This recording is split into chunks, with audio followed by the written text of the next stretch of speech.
Netflix's Monster series showcases the stories of infamous killers. After Jeffrey Dahmer and the Menendez brothers, the third season will focus on Ed Gein, known as the Butcher of Plainfield, or the Plainfield Ghoul. Charlie Hunnam has been tasked with exploring the chilling true story of the man whose gruesome acts still gives America the creeps. Gein had a dark childhood and eventually descended into madness, leaving a horrific trail of crime behind. Born in La Crosse, Wisconsin, in 1906, Ed's upbringing was defined by isolation, abuse, and a strict religious environment. Gein's mother, Augusta Gein, instilled a profound hatred of women in her sons, telling them they were sinful temptresses. She told her sons that sex was evil and women were instruments of the devil. The God-fearing woman ruled her household with an iron fist. Her twisted teachings left deep psychological scars on Ed. The family had little contact with the outside world. Moreover, the patriarch of the family, George Gein, was a violent alcoholic who failed to provide for his family and was never emotionally available for his children. Augusta despised her husband, but her fanatical beliefs from the Bible stopped her from leaving him. So she did everything to make Ed different. He had been indoctrinated into believing males were weak and thought about becoming a powerful female like his mother and remaining a virgin to avoid eternal damnation. After George's death in 1940, Gein became even more dependent on his mother. But Henry, Ed's elder brother, started dating a divorced woman who had 2 children. He wanted to move in with her and began criticizing his own overbearing mother's hold over his younger brother. In 1944, Henry died under mysterious circumstances. The brothers were burning brush on the farm and the blaze went out of control. Ed reported to the local police that he had lost sight of his brother in the inferno, but the investigation revealed Henry had suffered injuries to his head before his death.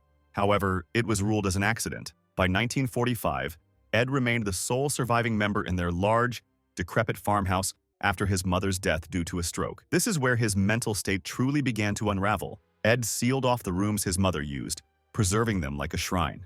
He also started fixating on death, corpses, and the female body. He dug up his mother and removed her head, which he took home to shrink, just as he had read about in his books. After this, Gein began scouting recent obituaries of women his mother's age and returned to the cemetery to rob their recently buried bodies.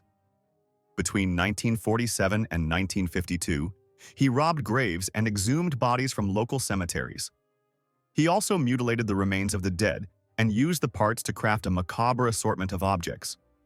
When authorities finally searched his home in 1957, they discovered a collection that was both shocking and revolting. There were skulls mounted on bedposts, bowls made from human skulls, lampshades, and chairs upholstered in human skin. The officers also found a pair of leggings, fashioned from the skin from human legs, and a vest made of a woman's torso with breasts. In addition to all this, there was a grotesque woman suit made from the skin of his victims. The House of Horrors was like a museum of Gein's perverted attempt at recreating his dead mother by wearing the skin of other women. The full horror of Ed Gein's actions came to light when the police connected him to the murders of 2 local women, Mary Hogan, a tavern owner, and Bernice Worden, a hardware store owner. Worden's decapitated and mutilated body was found hanging in Gein's shed. When the cops raided Gein's farmhouse, they discovered the remains of at least 15 women. They also found male bones and a gold tooth buried, and the sexual organs of young girls. However, Ed was officially charged with only 2 murders. Despite the overwhelming evidence, he was declared legally insane and deemed unfit for trial after being diagnosed as a sexual psychopath and schizophrenic.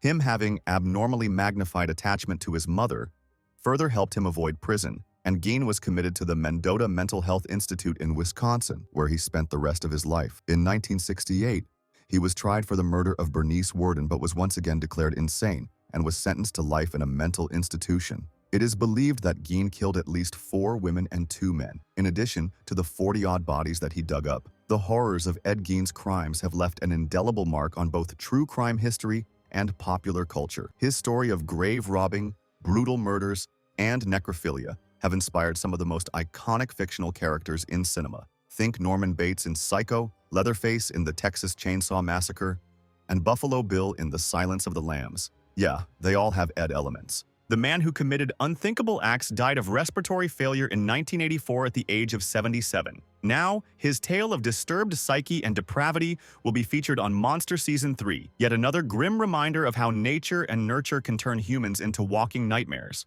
Which other serial killer accounts have shocked you? Who should become the subjects of Monster's upcoming seasons? Let us know in the comments section below.